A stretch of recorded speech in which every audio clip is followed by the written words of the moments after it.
the topic that we've taken up is spiritual. And the title of my talk is Spiritual: An Ethic of Care. So I'm going to muse a little bit throughout this, talk about some ways spirit is used. 'Tis the season to drink spirits, intoxicants that enhance our pleasure and mood. In the 1970s, I was awarded a spirit stick in a cheerleading camp. And what did that mean? I'm thinking about that. And it was something in the line of enthusiasm, dedication, and joy. Spirit guides. Some people hear inner guidance as a voice of another being, and some people see these, not just hear them. And it's a really quiet morning here, and the silence and the quiet has a feeling of awe and calm, and it's a flavor that I often term spiritual. It's something I really like. So with these definitions, I was considering, why do I use the word spiritual for my practice and not humanistic or a philosophy or even therapeutic or healing?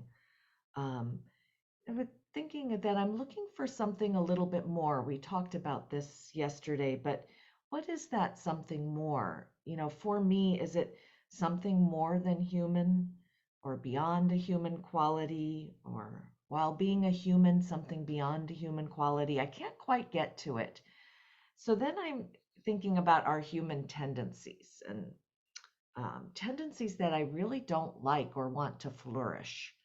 And that without awareness or intention can lean into the poisons, I would say, into greed, hatred, or delusion, into inner violence or external violence, and that those human tendencies are are not what I'm looking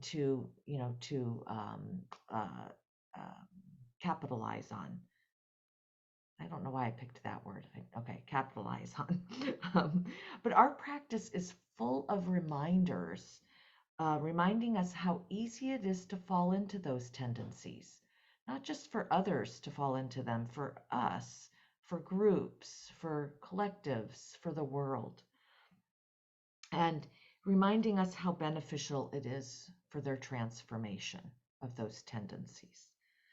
So here I'm going to quote Marjorie Shuman. She is a psychotherapist and Dharma teacher in Santa Barbara, and she puts out a monthly newsletter. And she says, here's the quote: "As I ponder our current day predicaments, my thoughts center around the importance of negativity, both conscious and unconscious, and the need to transform it.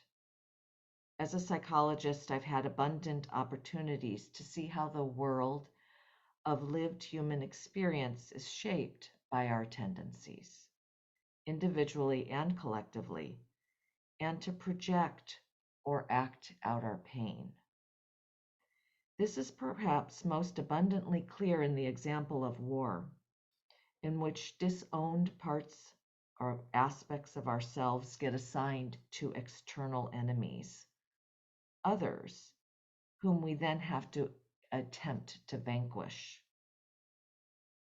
This is the general blueprint for human life, truly a theater of the mind. For this reason, it is essential to be as aware as possible of the psychological shadow of what is unconscious in us and how it gets expressed. Transforming negativity, and here I would really consider this dharmic, transforming dukkah, the vulnerability of our hurt, our pain, and our anguish, um, wherever we can, is a meaningful action each of us can aspire to. So transforming dukkha often feels beyond my human capacity. I just can't imagine how some of the dukkha in my life will change, and some of it doesn't. But often I'm surprised when it does. And sometimes it's an intuitive or kind of mysterious process. Sometimes it's a bit more clear and I can kind of see and some evidence of how something's transformed. And sometimes when it doesn't change, I'm more accepting of it.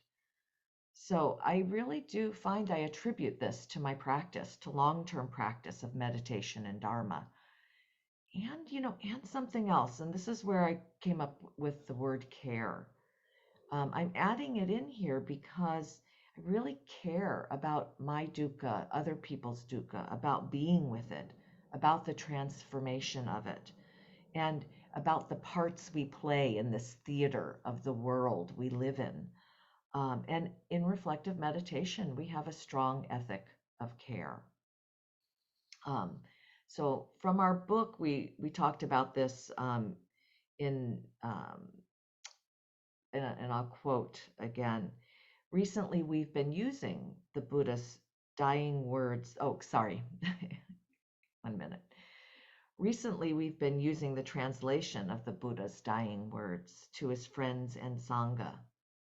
Things fall apart. Tread the path with care.